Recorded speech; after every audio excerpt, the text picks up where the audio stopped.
আসসালামু আলাইকুম। লাবণীস কিচেনে নতুন আরও একটি ভিডিও দেখার জন্য সবাইকে আমন্ত্রণ করছি। আজকে আপনাদের সাথে আমি শেয়ার করব অনেক সময় ধরে বেগুনিটা কিভাবে মুচমুচে থাকে। তো আশা করছি আমার আজকের রেসিপিটি আপনাদের কাছে ভালো লাগবে। তো ভালো লাগলে প্লিজ একটি লাইক দিতে ভুলবেন না। আর যারা এখনও নতুন আমার চ্যানেলটি সাবস্ক্রাইব করেনি, আমার চ্যানেলটি সাবস্ক্রাইব করার অনুরোধ রইল। তা আমি একটা বেগুনি ভেঙে দেখাচ্ছি বেগুনিটা কতটা ক্রিস্পি হয়েছে, আর দেখুন ভিতরটাও কিন্তু অনেক ফুলেছে। তো চলুন তাহলে কথা না বাড়িয়ে মূল রেসিপিতে চলে যাই। তো এখানে আমি একটা বেগুন পাতলা করে কেটে নিয়েছি। তো বেগুনটাকে কিন্তু বেশি পাতলা করা যাবে না, তাহলে কিন্তু ভেঙে যাবে। তো কেটে নেওয়ার পর বেগুনটাকে আমি ভালোভাবে পরিষ্কার করে ধুয়ে নিয়েছি।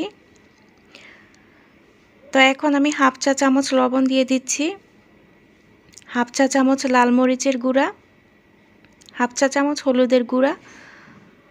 তো এখন আমি হাত দিয়ে ভালোভাবে মশলাটা মাখিয়ে নিব। তো বেগুনটা ধোয়ার পর বেগুনের মধ্যে কিন্তু অনেক পানি থাকবে, তো পানিটা কিন্তু ভালোভাবে আপনাকে শুকিয়ে নিতে হবে। টিস্যু দিয়ে বা একটা শুকনা কাপড় দিয়ে ভালোভাবে মুছে নেবেন পানিটা।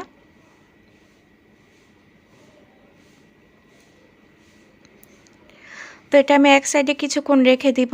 এখন বেসনের ব্যাটারটা তৈরি করে নিব। তো এখানে আমি 1 কাপ বেসন নিয়ে নিলাম। এখন হাফ চা চামচ লবণ দিয়ে দিলাম, হাফ চা চামচ হলুদের গুঁড়া, হাফ চা চামচ মরিচের গুঁড়া। তো এখন এটাকে ভালোভাবে মিশিয়ে নিচ্ছি। তারপর এখন অল্প অল্প করে পানি দিয়ে আমি ব্যাটারটা তৈরি করে নিব। তো সবার পানির পরিমাণটা কিন্তু এক থাকে না, মানে এখানে এক লাগবে না। আমার পানির পরিমাণটা হয়তো একটু বেশি লেগেছে, কারো হয়তো একটু কম লাগবে। তো সে আন্দাজ করে পানিটা দিয়ে নেবেন। তো ব্যাটারটা কিন্তু বেশি ঘনও হবে না, আবার বেশি পাতলাও হবে না।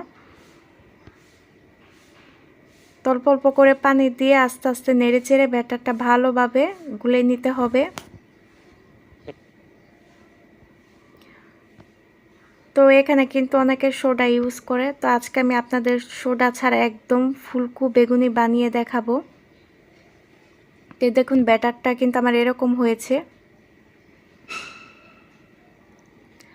তো এখানে আমি চুলাতে একটা কড়াইতে তেল দিয়ে বসিয়ে দিছি আগে থেকে। তো এখন আমি বেগুনিগুলো ভেজে নিব।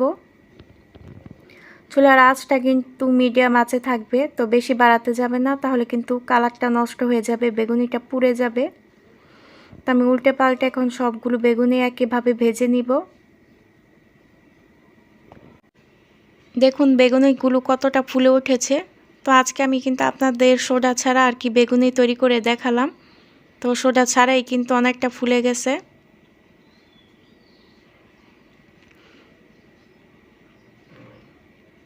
তো এই বেগুনি কিন্তু 3-4 ঘন্টা পর্যন্ত মুচমুচে থাকবে।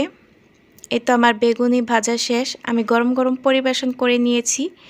এটা দেখতেও যেমন সুন্দর হয়েছে, খেতেও কিন্তু অসাধারণ হয়েছে, আর কালারটা আমার একদম পারফেক্ট রয়েছে।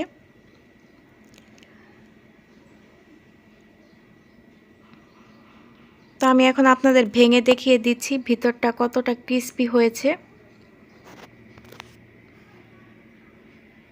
এই তো দেখতেই পাচ্ছেন।